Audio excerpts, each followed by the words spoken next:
The lesson topic for this video is using a graphing calculator to solve, and this video is for the Casio brand calculator. Alright, so first of all, your brand name might be a little bit different than mine here, but it'll be the same if it's a Casio brand. So what we're going to do is we are going to solve this problem right here using our graphing calculator. Now, you might be thinking, if we have y equals 3x minus 4, if I put a 4 in for y, I can solve for x. If I put a negative 3 in for x, I can solve for y. I don't need a calculator to do this. Well, that's true, but we are learning it in a simple way so that when things get more complicated, we are able to solve complicated equations with our calculators as well. Alright, so first of all, what you see in front of you is what we call our home screen or main screen for computing. So this is where we can do 4 times 6, right? Well, there's 2 x's. Alright, so just so you know, we'll learn as we go here together. Exit is fine. We have an error and I'll show you why, but exit is right here. You're going to use exit a lot. So we hit exit. I put 2 times signs in there. Can't do that, so there we go. Notice that EXE button right here is your enter button. EXE, I believe, in this case stands for execute. Alright, so that's the main screen. Now your graphing screen is found by going to menu, which is that gray button right here. We're going to hit menu, and we get this grid with our main menu. We are only going to use pretty much 2 of these menu items during the year. We're going to use Run Math, which is where you compute, and we're going to use Graph. So we're going to go over with our toggle switch, or just over 2 to the right, using this here, to graph, and then we hit enter. So what you see here is what we call our y equals screen, kind of, and what you see is y1 and a colon. Alright, so think about that as y equals. Now, if your friend or sibling or somebody loaned you their calculator or passed it down to you, or if you got yours used in some way, we have to make sure that we're in the y equals function. Okay? If that says y equals, you're good for now, but a lot of times the Casio calculators do get out of y equals mode. So what I want to make sure you see is this word type right here. Type is F3. See how this F3 correlates with that menu item. So if I hit F3 for type, this list comes up. Okay? We always want to be in y equals. A lot of times, and it's hard to explain this right now, but a lot of times you'll end up getting into what's called PARM. It's not actually PARM, but it's parametric mode. Okay, and that is, and you don't want to hit this, but just watch for a minute. Okay, see how it says param up here for parametric mode? If your calculator's ever in this mode, you're going to see some XTs and YTs over here, and you're going to be real confused as to why your calculator looks weird. If you ever see that, you want to go to type, like I showed you, and you want to get it into y equals mode. So we're going to hit y equals, and we're back to good. Alright, so what we're going to do is we're going to enter our equation into that y1 line. So we're going to enter 3x minus 8. So 3. Now x, there's a couple x's on your keypad here, and let me make sure you know which one to use. You're going to use this one right here. It says x theta t. That's your variable button. I'm going to hit that x button right there. You guys, do not use this x. Let's see, where is it? That red x right there. Nope, that's not going to work. And don't hit the x for times either, for multiplication. Alright, so this is the button you need. Also, don't hit x squared. Alright, so 3x and then minus 8. So here's minus. By the way, minus and negative. That also makes a difference. I know they mean the same thing in many cases in math, but in the calculator sense, you need to use the correct one. So minus 8. The negative would give you an error right now. Well, it might not give you an error, but it'll give you the wrong function. Now we're going to hit execute to enter that into our calculator.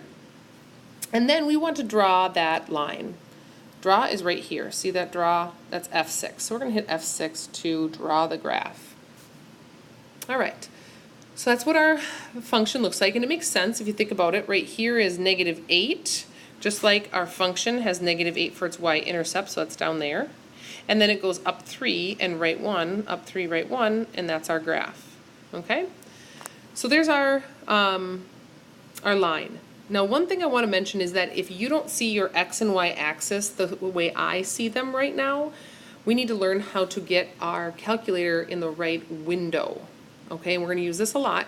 So if you can hit F3 for window right now, hit F3, okay, and see the word window up above it. Okay, so that's your F3, and now we're going to use STD, which stands for standard. Okay, we're going to hit F3 again to get it in the standard window. Now, it sometimes feels like you're stuck on this screen, so just so you know, in order to get out of this screen, you need to hit exit right here, and then you need to hit draw again. Now, some of your windows might have been messy, and now it should be a normal, what we call a normal window or standard window, which goes from -10 to 10 on the x-axis and -10 to 10 on the y-axis.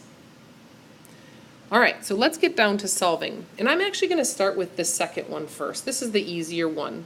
When you know what x is, it's the easier problem. When you know what y is, it takes a little bit more work. So when you know what x is, this is what you're going to do to find y. You are going to use a button called trace. You see that word right there, trace. We're going to hit F1 for trace. When we hit that, some information comes on our screen. We get x equals 0 and y equals -8. And sometimes our cursor can get in our way of reading screens, and sometimes that's trouble, but we'll work on it. So 0, -8, the cursor right there is just starting right on the y-intercept, and here's our function right here. So if we want to find y when x is -3, we hit the trace button, and then right away we go ahead and type in -3. Now it doesn't look like we can type anything in right now, but we can. Make sure you use your negative, not your minus, so -3. Notice as soon as I start typing, a box pops up and it says enter x value. So that's what we did. Our x value is -3. Now we hit enter, and when x is -3, our y value is -17. It tells us the answer right here. So when x is -3, y equals -17. Be careful. Casio brand, the negative sign is pretty small there. People miss it a lot, so be very careful to notice the negative sign. All right, so how do we solve the other problem? The problem that asks us to find x when y equals 4. Well, we are going to go back to our screen where we saw y equals. Do you remember where that was? Okay, that was when, actually, you don't have a button for this. What you're going to do is you're going to hit exit, actually, to get back to that screen. So we're going to hit exit from our graph, and we get back to our screen where our y equals functions are listed. So your cursor, or this black line right here, is currently on y2, which is what we want. We want the second y equals equation. We have to leave 3x minus 8 in there, of course. So now we're going to type in 4 for what y equals in the second line. So we're going to type a 4, and again hit enter. All right, so now what we have is we have a line that's going to be at y equals 4 when we hit our graph. So go ahead and hit draw for graph, which is F6. And we now have this additional line at y equals 4. Remember, it's a horizontal line at 4. So how do we find out what x is? We still haven't done that. Well, we find out what x is by finding that place right there that they intersect, right there where they intersect. That will tell me the x value that's true for when y is 4, and it's also true for this, because that's where they intersect. So to find that, TI has a really quick, easy way to find it. You're going to hit F5 2 times. F5 says solve right there, or an abbreviation for solve. If we hit that F5 button, then it says right above F5, it says ISCT. Now that stands for intersect. We want to find the intersection of those two lines. So we're going to hit F5 again. Takes a minute sometimes, and it calculates for us that when y is 4, which is what we have right here, when y is 4, x is also 4. Now, of course, that doesn't always happen. It just happens with this example. So our answer is x equals 4. When y equals 4, x equals 4.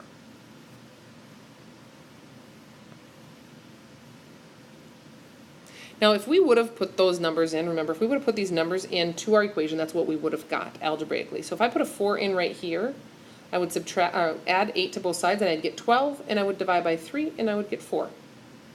Similarly, if I put -3 in for x, I get 3 times -3, which is -9, minus 8, and that's -17. All right, so we're going to try one more example, and this example is in function notation. To remind you that we are going to continue to use function notation, and it is the same process as our regular notation. So first of all, we're going to exit out of our old graph here, and we want to delete our previous two functions. So if you go up and kind of highlight, or in this case darken, the top one, if you hit F2, it asks, do you want to delete the formula? And you say yes, which is F1. So it's just quick to learn to just do F2, F1, F2, F1.